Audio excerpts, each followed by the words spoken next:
Good morning. Welcome to the forecast discussion for Tuesday, June 18th, 2024. Of course, I'm your meteorologist, Stephen DiMartino.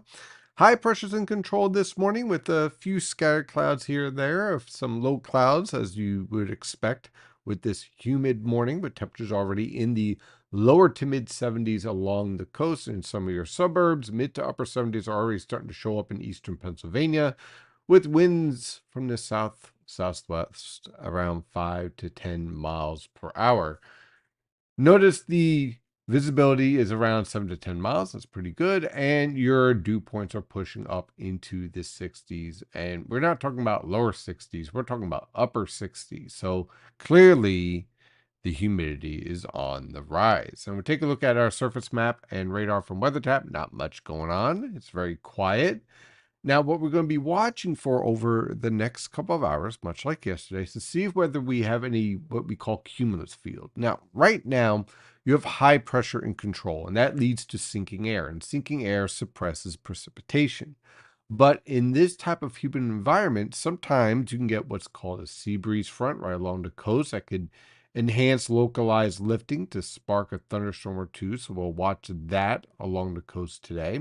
And also, we have these what we call old outflow boundaries. This is from thunderstorms from yesterday, the remnants, okay, the ghost of the thunderstorms. Now, that ghost can sometimes lead to some enhanced lifting, a little bit of a trigger, and you end up with an isolated thunderstorm. So we'll keep an eye on that. But for the most part, it looks like it's going to be a quiet day around the region, although the humidity will be increasing, and you will be noticing that with the heat index pushing into the 90s. On the infrared satellite picture, you can see Bermuda High is in control. You can see the circulation coming from the Gulf of Mexico up into the Ohio River Valley through the eastern Great Lakes and off towards New England. And we are to the south of the circulation under the building heat. Now, typically, what happens with heat waves is that you don't just go typically from the lower 80s into the mid 90s and stay there. Typically, what happens is that you build up. So you first day you're in the upper 80s to lower 90s, a little bit more humid, but then that humidity allows for the lower temperatures to end up being a little bit warmer, and so your next day's highs are a little bit warmer, more in the lower to mid 90s, let's say in the Delaware River Valley, rather than the upper 80s to lower 90s. And then you start to adjust more towards the mid 90s as the next day's low temperatures are even warmer, say in the upper 60s to mid 70s, and a few upper 70s in urban areas. So this is more of a gradual buildup, and it just keeps on going until we get towards a cold front by next Monday that could introduce some showers and thunderstorms. Now, through this forecast period, for the most part, we have this Bermuda high sitting off the coast, and we'll have little short waves and little weak cold fronts passing to our north, and a few of them could allow for a few isolated thunderstorms to drop through the region today all the way on through Friday. You can see that here.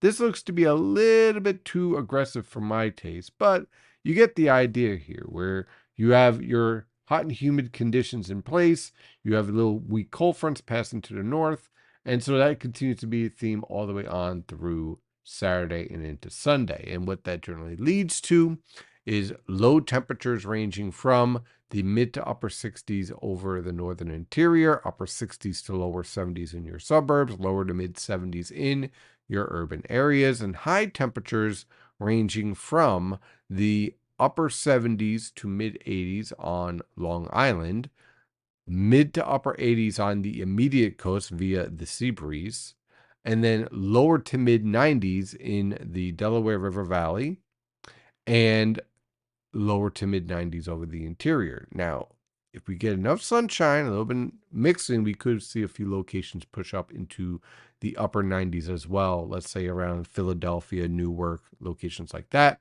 And the heat index will continue to range anywhere between the mid 90s and mid 100s. Now, this typically means that we have a lot of humidity in the atmosphere, which we could see with our low temperatures.